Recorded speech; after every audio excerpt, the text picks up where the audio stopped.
Well, Christmas's favorite red-suited wearer wasn't always the jolly white-haired man we see today. We're going to check in with Cody to learn more about the history of Santa Claus. Yes, indeed. You think you know Santa? You don't know Santa the way this man knows Santa. This is Tom Germain joining us right now. Santa Worldwide is the book. We talked to you, what was it, summertime when this first came out? It was a number of weeks ago. Don't remember exactly. Yeah, I'm glad I'm so memorable that you don't remember the exact date. But I was. Had a very long list. This book is amazing. The amount of research you did to find all these Santa stories. How long did it take you to put it together? Took about 4 years full time of research. Several hundred books.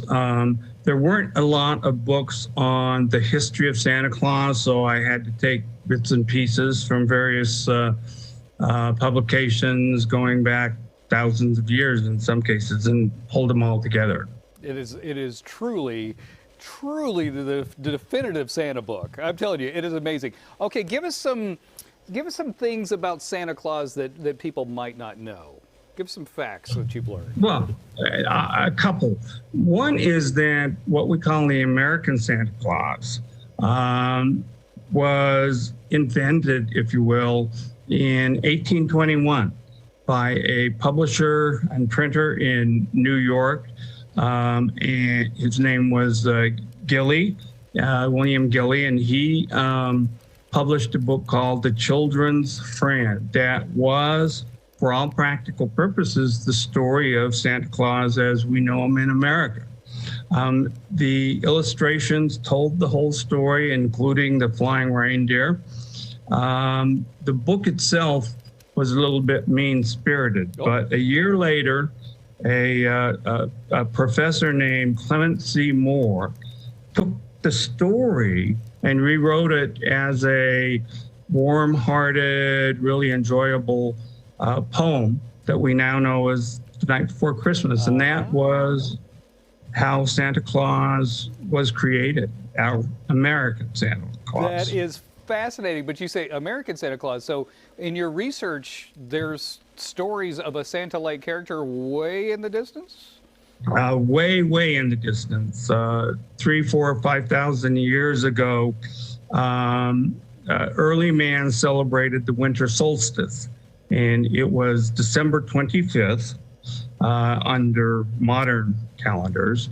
And it was a cold, dark, scary time of the year that they made lighter and more enjoyable by celebrating together. And most of those ceremonies had some sort of gift giver or master of ceremonies. And they were mostly pagan gods. It was not until about the 4th century AD that that Jesus was the centerpiece of the celebration. It was another 600-700 years before Saint Nicholas came in as the Catholic Church's designated gift giver.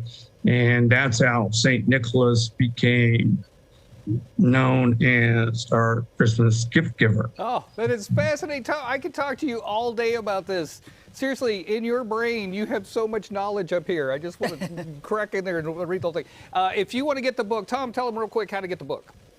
It's available on either Amazon.com or BarnesandNoble.com, and it's also available through my website, which is called acollectionofsantas.com. All right. Thank you so much, Tom, and I love your collection of Santas behind you. They're very festive. That is a small portion of what we have.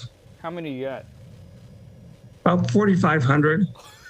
But I understand from our last meeting that I thought your father had maybe double that? Yeah, he did. He had close to 10,000 Santa Clauses before he gave them all away and sold them all and everything. I wish I would have been around. You could have had him. Thanks, Tom. Merry Christmas, my friend. Merry Christmas. That book is amazing. Back to you, Courtney. So cool. Thanks, Cody.